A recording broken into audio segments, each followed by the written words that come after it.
taking time to come and see us. Obviously, we've had our winter period, which has still been quite busy, and we set some targets at our last meeting, and I hope you'll see that we've pretty much achieved and we've gone past it. Things that we want to talk about tonight, often you'll see the displays to have a look round later on. We'll talk you through pretty much what's achieved and what's still to do, but like I say, we are achieving some really good targets that I want to go through tonight. Just for anybody that knew, we do have to just say that if there is a fire alarm or anything goes off, straight down those stairs or by the fire exit that's marked behind me. Okay, so we'll go through it. Do you want to go straight with this, or do you want to move on to the first slide? Finances is the next slide, so do you want to talk anything? Right, so finances, the big target we set ourselves this winter was trying to get a bank, because if without a bank you can't go for grants. So it was like a chicken and egg. People were offering us money, and there was potential money to go for, but until you've got somewhere to stick it, you can't go for it. So we went to multiple banks, your main ones, like NatWest, TSB, Barclays. TSB kept us hanging around for 2 days, and then shook our hands and said, we've pretty much got your banking sorted. Then right at last minute they said we don't do charities. But we did hear from the Breakfast Club, and they use Virgin Bank. And Virgin Bank, I'll just bring my colleague over, who you sorted most of it out, and it was pretty successful to do. Do you want to come forward?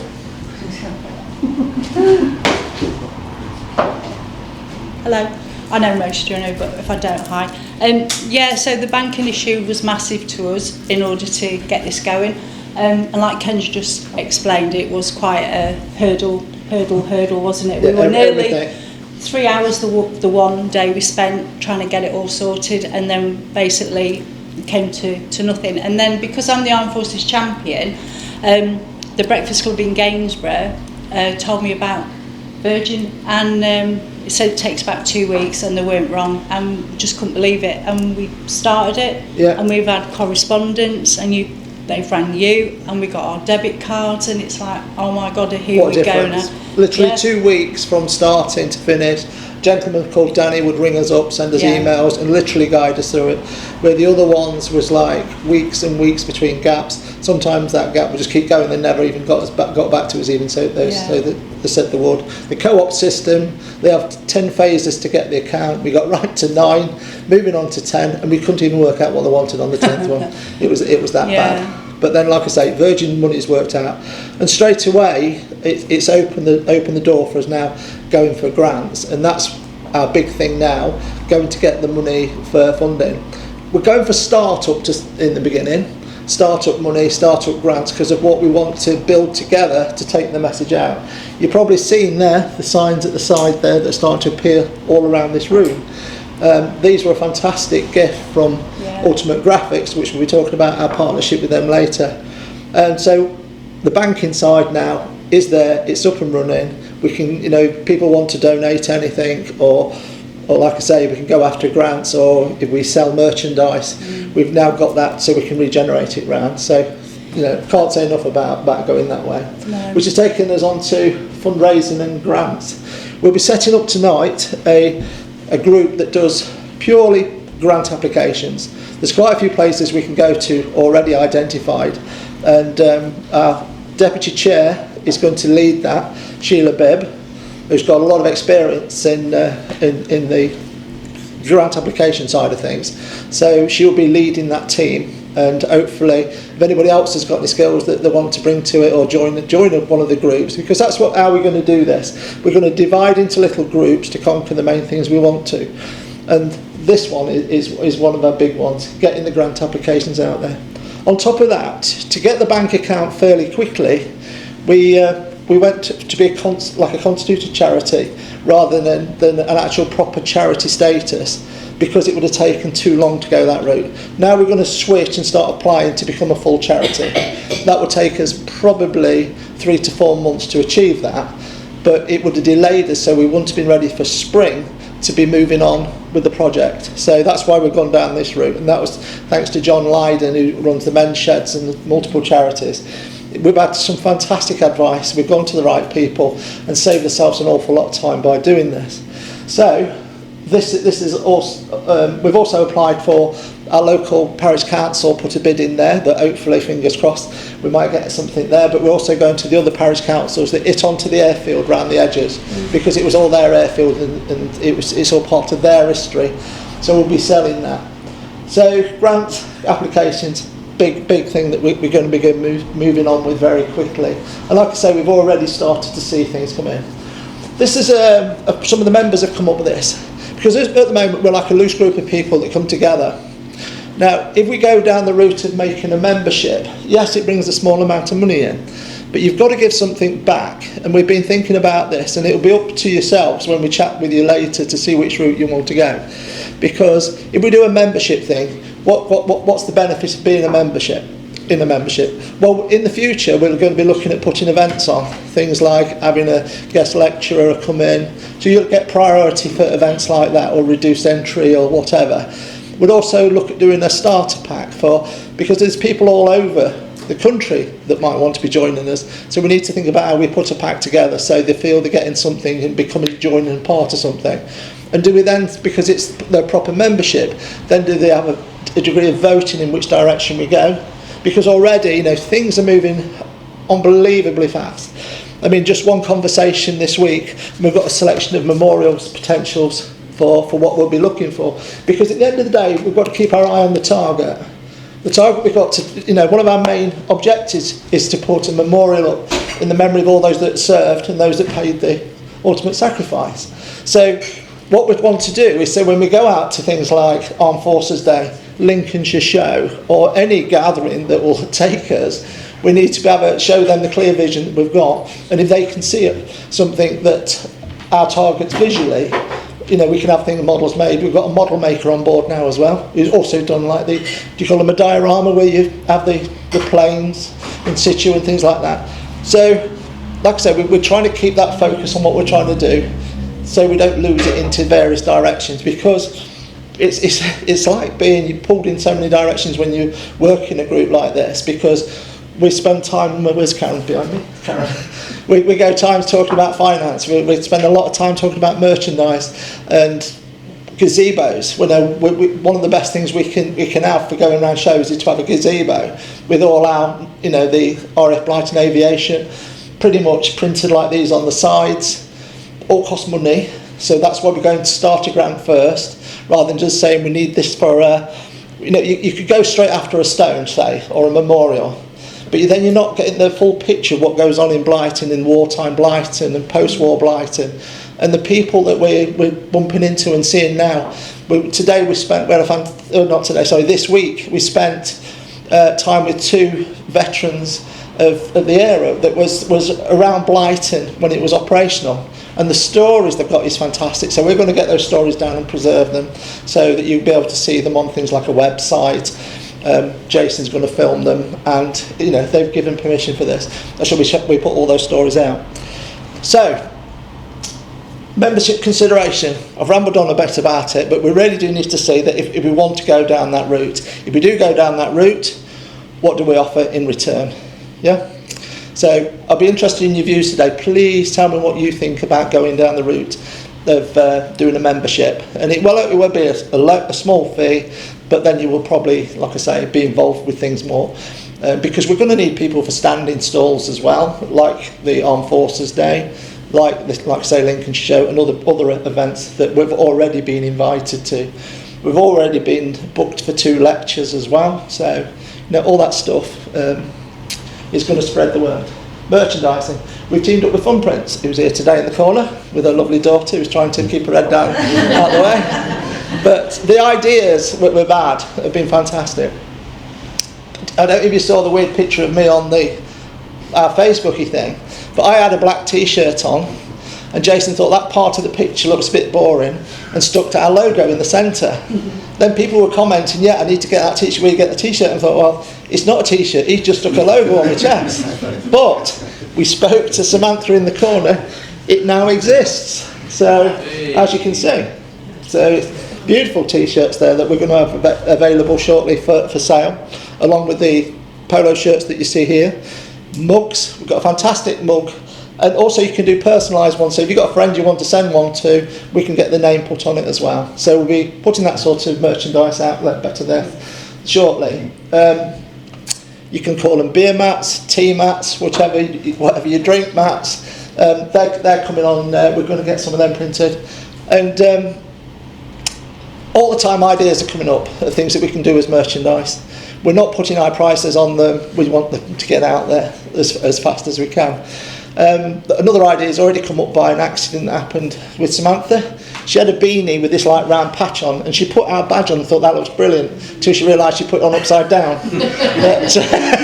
but we will have it next time, she says. So there's plenty more merchandise ideas, and if you can think of some, and there's even a jigsaw puzzle as well that we've got there. And like winners badges type things, if we want to do something, if we're running anything, that can generate money, things like that. So when it comes to merchandise, we've got loads of ideas. Please give us more, and I thank Fun Prints for being so helpful and useful in turning the ideas into things. Now the exciting ones. What do you think to this? Beer. We are in talk with a guy that works as a camera, the beer people. And we've identified 2 Lincolnshire breweries with a view to doing something like Blyton Bomber or something like that. And we're going to make a drinkable drink. So it's not like a specialist one that, that's lovely craft beer. Yeah, but only you like it. We're going to make one that's sort of like what you call a session drinker. So you'll be having it in your shed, no doubt. Absolutely. First customer over there. So we're going to, but every time we bump into anybody, they give us ideas, which leads us to the next one, Jason. We was having a conversation in Blyton. So what we said about, can you do an ice cream that's called Blyton Bomber or something like that? And they've took it on board and they're looking at it. So we're trying to get the old community spreading our word. And so far it's working really good. I told you before at the last meeting, we've been talking at the pubs about possibly doing like a dining room. Both pubs have showed an interest, so we'll be developing that one. All these things though, we need safe memorabilia. When I say safe memorabilia, you don't want anyone nicking it. So, Jason's doing some fantastic pictures that we're putting up in places now. You can see these up here. These are Jason's pictures, most of these as well. And we're going to develop that to try and see what we can put in. We've got our cabinet, haven't we, with every key that Blyton Airfield ever had. So that's a fantastic side of it. So watch this space on that. We are working with so many people at such a fast speed that every time we start talking about one thing, another idea comes up. But, we are moving them forward as fast as we can. So keep out for the ice cream. The Ultimate Graphics, like I say, we've gone into like a friendship partnership with them for doing our logos, and as you can see, like the big ones in the corner. So these are sort of things we can take mobile with us if you go and do a talk at village or schools along with this type, and we're going to be developing that range of pictures that we can take, that we can pack away quickly, put up and put up fast, then move on to the next place. So we are going to be looking at going to the schools probably towards the end of this year and getting them involved as well. With that in mind, this is just another thing we've thought about. Like growing for victory and all that sort of stuff. I've acquired a whopping great container of the biggest beans you've ever seen in your life. So almost like magic beans. So I think the kids are going to love these. And they literally are from a gentleman that grew massive veg and won all competitions. So we've got tons of these veg. So magic beans are going to be going out there all over the place. So that's Ultimate Graphics for who we're with. St Martin's Church, Blyton. That's when you're coming into Blyton through the watch at the signs. St Martin's Church is on there, isn't it, as well? We're tying in. We've already had a service with them already. The vicar, Mark, has already done the first service we did for laying the reef on the airfield. So, and he's very keen to continue to work with us. We've done 2 films sets with the church as well, and found scribing from the 1940s of people that have been doing things behind the organ and things like that, and in the top tower. So we're very much tying in with the church as well to support them, but also support our project. In the future, one of the things we're looking at, if you've Hope you've been to church lately and seen supported St Martin's with some service. But if you haven't been, go and have a look, because there's some amazing flags there, and we're going to be looking at putting possibly another flag in there, possibly two, and also a freestanding memorial is on in mind that we might be putting something like that in there as well. So just watch this space on that one. So we've got quite close links. As you can see, it's the open day on the 10th and 11th. We're going to have a stall in there as well, so you're all encouraged to come along and join us. It will be semi-fund racing for after we go to the church. Arch will go to this group, and yeah, we're going to put quite a nice little show on. There'll be cakes, a little bit of stuff for sale, but we will be putting a good display on about Blyton Airfield and its links with the church as well. Good. Events. Like I said, Armed Forces Day at Gainsborough. We've been in communication with them that that'll probably be one of our first proper events, so we're going to try and get the gazebo and everything for them rather than use like a West Lindsay stall stand. So hopefully we'll be doing that. But there's several Armed Forces events. The other thing, we've also been invited to, Blyton Ice Cream puts events on, don't they? So to attend their events to fundraise as well. And we're also going to be in talks with the Raceway, Blyton Raceway. They do some very big national events up there with thousands of people up there, and we'll be hopefully putting a stall on there as well on our airfield. So that'd be great to do those. All these take people to look after. Is that the weather outside? That is the rain outside. That's the rain outside. Okay. No one's going over Trent Bridge tonight, are they? Well, you're not now. But yeah, all these events is, we're looking at putting a presence in there, village events, village fetes, all that sort of thing. So again, please tell us if you're interested in coming and doing that. We're in talks about doing a quiz night. So that's another one. So like you get an invite to come here tonight, we'll be sending you an invite to go into teams and join in with that as well. So there's one here, storage appeal. We're starting to get donations, which is absolutely fantastic. Even today, I was offered a number 1 uniform, was it? Mess dress uniform, which is superb. And we've obviously got donated a whopping air raid siren, and my missus is getting really a bit twitchy because I've already filled 4 sheds, and a 5th one apparently isn't on the cards. So if anybody has got any dry, safe storage, can you let us know, so we can just put things until we can get them out? Because further down the line, at the speed things are starting to come in, we might be looking for a permanent building somewhere one day after we've got the memorial sorted out. Social media photographs. I'm really pleased to hand over at this point. That's you, isn't it? Yeah. So Jason, if you take over, please. I won't take up too much of your time. So droned on last time, didn't I? Yeah, good evening everyone. So I'm just going to quickly update on where we are with the social media. First of all, just to talk about the website, which we're all really waiting for. The sticking point has been the money and the funding to get on the domain name and the servers and all that. Costs a few £100 potentially. So unfortunately, yeah, we haven't quite cracked the website just yet, but we are at a point now, because we've got the funding, it's going to be developed hopefully in the next couple of weeks. It'll take a little while to develop. We'll get a rudimentary one on and let you all know. We'll have a kind of a thing on Facebook to let you know it's live as such. But to establish it might take a few months, getting everything on, and it will grow as we grow with the social media stuff.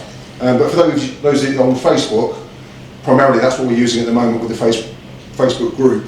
But we've got the right people for the website now. We've just got to get the funding to them, open the money, that floodgate will open, we can develop it and it will go live. So just bear with us for a few weeks and then I'll update you on Facebook and we'll send some stuff out. But it is happening and it will be a lot of information on there basically. And what I will say is a lot of the stuff that's on Facebook will probably be just transferred over onto the website. So you'll be able to see all the stuff that you've missed will be on the website, and that will reach out a lot more people obviously.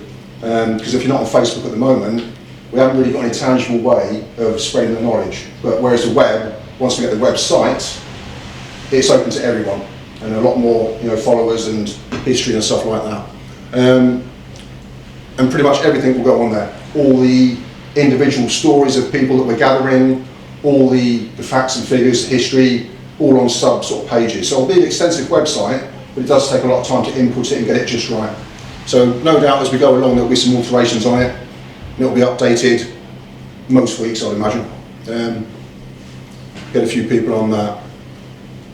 So Facebook, we're doing really well on that. Just this week we've hit the 1,000 followers mark. I think we're about 1,008, 1,009, something like that today. Cool. And actual hits, 706,000 hits on the Facebook group as from followers. So that's people that have viewed all the information that we're putting out. So it's a lot of views just on the Facebook group alone, and a lot of followers. And we've reached global on that, all the way as far as Canada, New Zealand, Australia, a couple in Southeast Asia, but 98% of people from England. And the heavy on that is Lincolnshire, obviously locals. But it's nice that we've reached X amount of countries all over. And we do still get a lot of private messages on that as well, and feedback from ex-forces people that are interested. So it's, it will be kept going once we get the website on, just as a bolt-on, really. But the main emphasis will be on the website once it's up and running, if that makes sense. I don't know if I mentioned this last time, but I have done a video, a bit of a history video of Blyton, and there is a link on that on the Facebook page that you can. It's on YouTube anyway. But once we get the website up and running, there'll be a link to that video as well on the history page that we're going to do. So just a bit of other media ways of spreading the history. But you can search it on YouTube now. It's online. Obviously, as a photographer, I'm going to continue to go around, record things. We've still got areas to look at, like Andy's farm for the gun pits and stuff, that we'd like to photograph and just have a look around. As well as recording people, and the couple of people that we've seen this week need to take photographs, get their stories and stuff. Mark, the vicar, here he is there. Just this week, we've been in the bell tower. That was fantastic. Terence Cowley, we found his signature, which is, we think, Jill Cowley's relation, or something. But that's 1942, if you can see. So there's graffiti all over the church in World War II, and we've literally done every inch of the church now, from top to bottom. And I think we've pretty much got every single signature. These, you probably can't read them, but these are the ones that are behind the organ. But so that was predominantly mine and Karen's little trek up to the bell tower. Ken just stayed by the bells, didn't you, Ken? No, he got someone to ring him so he could leave. Yeah, but thanks, Sal. the church is obviously local, and it's interesting. But it's a good view from the top. Well, unfortunately, we went and it was misty, because we wanted to get a shot of the airfield. We got right to the top, didn't we? We could see about 300 feet into the mist. That was about it. But we could see, obviously, that's the actual hatch that you have to crawl out of on the actual top of the bell tower. It's about that wide. So we had some fun getting down and through it, really. But anyway, yeah, that's photography, so that's ongoing. Again, we're looking at everything that we collate, because we have got a lot of old World War II pictures, the logbooks, the individual accounts of people and stuff like that, but we don't have any physical records as such. Everything that we've got is digitised. We've either borrowed it and scanned it, or we've got it online and stuff like that for Blyton. But it is all recorded and archived on the computers. So probably what we're going to do, once we collect all these individual documents and photographs, is we're going to do things like this, that size, or on the boards you can see in the corner, again for display, because they're all high resolution. They'll print enough so you can actually be able to read that, and it won't be far off that size when it's printed. And that's just another way of displaying heritage and history, really. And the good thing about that is it doesn't, you're not wrecking the old actual documents themselves if you do have anything like that. So again, image manipulation, we can play around with it, and we can print those out for display boards, behind the gazebos, that sort of thing, just to complement the other posters. So they're quite nice to do and quite easy. You might have seen as well, I've been posting some newspaper articles, doing some reference on them. Again, regarding Blyton, airmen getting caught for nicking diesel and stuff like that. That's on the Facebook groups. We've done a lot of heritage visits in the last few years. When it's gone a little bit quiet on Facebook, I've been posting, if you've seen, heritage sites in the UK and abroad, because aviation related, that type of thing. Just last week I was down at Tangmere Fighter Control, Fighter Command, because it was the Spitfire anniversary, 90th anniversary. So I was doing a photo shoot down there. So I've just shared that out of interest. That's Tangmere Museum, and some of the, that's not Spitfire, that's Harrier. Again, it would be nice, as Ken was alluding to, that we get us as a group, probably out on a coach, and go up to Yorkshire Air Museum, or Metheringham, or East Kirkby, that type of thing, for a day out in the summer. That would be nice, and we can certainly do that. But in the meantime, I'm just going to feed in different museums, gives us an idea where we can go as well around the county and a bit further. Boston, at my museum, Yeah. want to go there. So yeah, that'll just get fed in once or twice a week, different views really. Including that, I'm doing a couple of like throwaway things, this day in history for the RAF, again, just as general interest, what happened on this day, 1942 or whatever. Nice to include for Facebook. And also the crash reports. As we know, we've got about 50 odd incidents, well, upwards of 75 really for Blyton alone. And we've got information for all of them. Some of them are worse than others. Every now and again, once or twice a week, I'll just put a particular crash on. And luckily as well now, we're finding some of the crash sites, aren't we? Yeah, we've had a couple of local visits where we've been taken to crash sites around this area, which hopefully when it's not so muddy, we can talk to the farmer and see if we can have a look at those in more detail, Yeah, that's the thing, and it's nice if we can get some surface scrapes, we'll be able to get some fuselage and bits and pieces, well we will be able to if we find them, definitely. Which brings us on to the metal detecting. So we've got a nice core now of metal detectorists, half a dozen people that are very keen from Ingham and local area. So far we've had 2 digs, detectorist type things, on the airfield on site number 4, which is near where the control tower was at the end of the runway. We've had some good finds. This is John Riddin's sort of area, isn't it? Well, he owns his thing, but within about the first hour we found an incendiary bomb, which was quite interesting. It wasn't live anymore, but that's that item there, which would have been a hexagonal 4-pound incendiary device, which is about that long and hexagonal, and there was millions of those produced in World War II as part of the dehousing campaign for the Germans, and they bombed Dresden and all that sort of stuff. But that was about 18 inches down, and you can still see some red on the end, and that would have been bright red, and some of the paint was actually still there, even though it had been ignited. So they were like a phosphorus sort of thermite type incendiary device, 4 pounds. Nice King George the 6 penny as well. And we have found some really large spanners, like a 3-inch like aircraft spanner at the end of the runway. This is not far from the end of the runway, and we can only imagine that if aircraft are coming in and not quite making it, they would have been repaired, probably where they stopped at the end of the runway, quickly repaired, and we found a couple of really big tools, haven't we, right on the end of the runway, as well as some 303 shell casings around the dispersals, because when they landed, they would basically land and stop, and they would just throw out all the empty spent cartridges out the side. So a lot of the, around the concrete plinths, you'll find 303 shell cases, so we detected some of them as well. Nothing live yet, but you never know. So the detectorists are really keen to do stuff, but they've been held off by the weather. Now the weather's improving, I think most weeks they're going to come back. It's not improving, you know. Yeah, it'll improve. Yeah, it's fun. What we've done, out of about the half dozen we've got, we've set aside different fields for different people and different farmers so they can communicate directly, and then we're going to just, again, with the landowners and the crops and all that sort of stuff, we can only go certain areas at certain times because of the crops. But we're working around that with the landowners, Andy Marrison, John and stuff. But I'm fairly confident with the areas that we've already sort of recce'd, we're going to get some good finds. What we are looking at is what we call the dump sites. This area here would have been significant buildings. The old WAF site, the admin site, this was. This is just sort of south of John Kevin's farm, isn't it?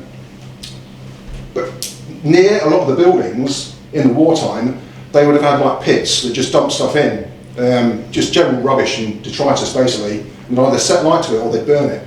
And if we can find one of them, we know roughly where they are, we'll dig them. We should be able to get some crockery out, just general rubbish, but it'll be interesting rubbish basically, hopefully.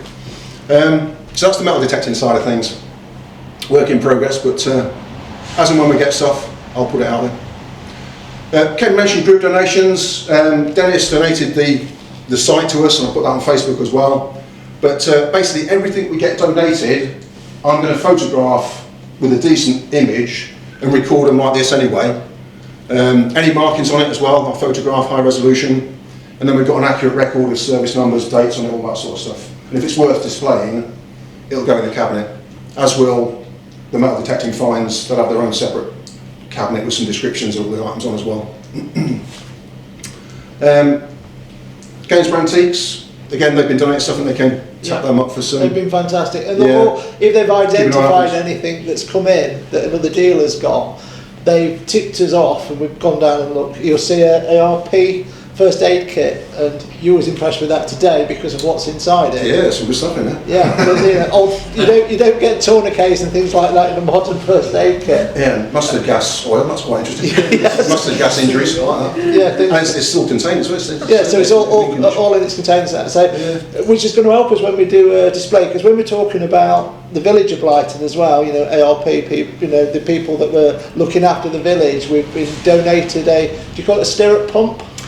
Yeah, we've got fire syrup pump. Yeah, fire syrup pump, and we've got an old-fashioned type bucket still with the fire signs on it. So we're not just recording the military stuff on there, we're talking about life, what life was like, hence the growing for victory and things like that. So, you know, we're hitting all over, but people like Adrian there at the Antique Centre, if anything comes in, we get a phone call quick before it goes on display, and then the price drops dramatically for us. So that's quite good.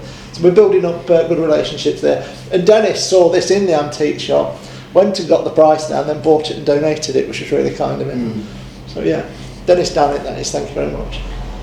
And that's basically like an azimuth sight off an artillery piece. Could have been an anti-aircraft gun, similar type. But we've got all the, if you've seen it on Facebook, I'll put all the description on it of the makers and all that sort of stuff and a bit more information. Ken's already mentioned the guest speakers. I think our group captain might just get Colin for some of that as well. Stand by, if you haven't already told you. Yeah, we're looking at anyone that can come down and give specialist evening speeches, basically, which would be nice. That's about it from me. I'll hand it back over to Ken for any other business, unless anyone's got any simple questions on social media. I would encourage though, just for about if anyone's got any suggestions for the website, what they'd like to see on it. I think it's going to be quite comprehensive. If you've got any specific, you know, feedback for the website, what you'd like on it, we'll include it as a page. If that makes sense. Yeah. Right, I'll back over to Ken for any other business. Any other business, things to talk about. Obviously there's some thank yous.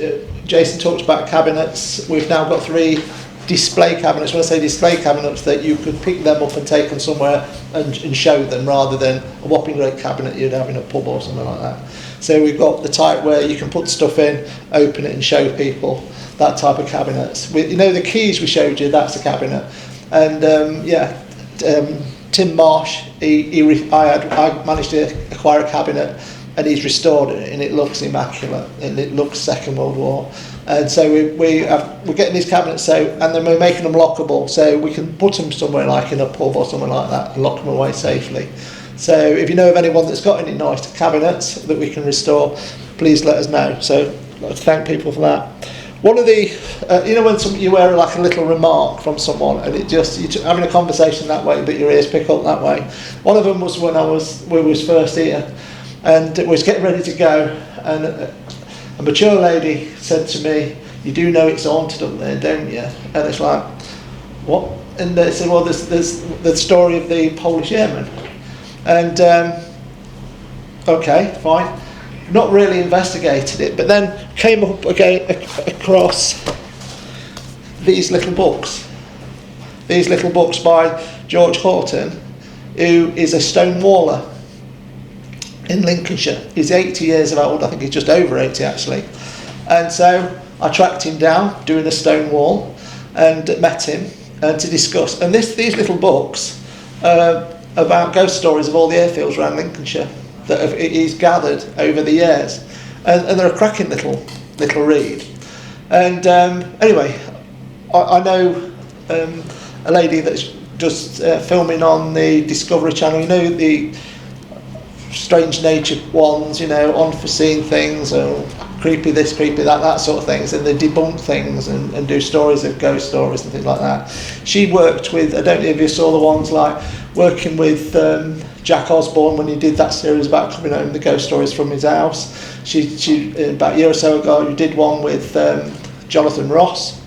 Anyway, I was telling her about these little books, and she's interested in doing a story in Lincolnshire as well. So that's something that we're going to develop because people want it. And even the Supernatural group from Gainsborough are interested in coming and doing something with us. So from just hearing a conversation, all of a sudden you're spinning off into another direction of haunted airfields of Lincolnshire. So watch this space on that one. We might end up on the Discovery Channel on that one. So that's a good one. I've done my thank yous for that and the display cabinets. Like I say, one of the things that I want you to have a look at, we also got acquired these beautiful, I don't know whether you call them, they're not needlework, what would you describe them of? Cross stitch, is it? Oh, is it? I think it's stronger than that. Is that other things? But just in case you're filming anything like this, the type of material you get in churches on kneeling things for doing your prayers. But yeah, so we've acquired all these of Lancaster bombers, Spitfires, Hurricanes, etc. So they would look quite good if we can find a way of framing them and actually displaying them in the church, because covers both bases, doesn't it? Not that we had one of those planes at Blyton, but the other ones we did. So that really brings it to a close for where we are. I think we've covered most things. If I haven't, please say. And we will continue to move at a quite fast pace in the next few months to try and get the money in for the advertising gazebo that we need. And please make yourself available for any things that we will put them out where we're going onto our Facebook page, so you can see, and we're requesting people to come. And was that a foghorn outside? The water is rising on the Trent. Yeah. So boat just gone past the road. Yeah. So please take time. Yeah. To have a look at the various things that we've got out, and please, if anybody wants to order them, we have to pre-order in advance. So if you book it and pay your money, we send the order across and we get it back fairly quickly. Okay, but we have got a few items available that will be for sale tonight. Thank you very much, and we'll talk as a group after. Thank you.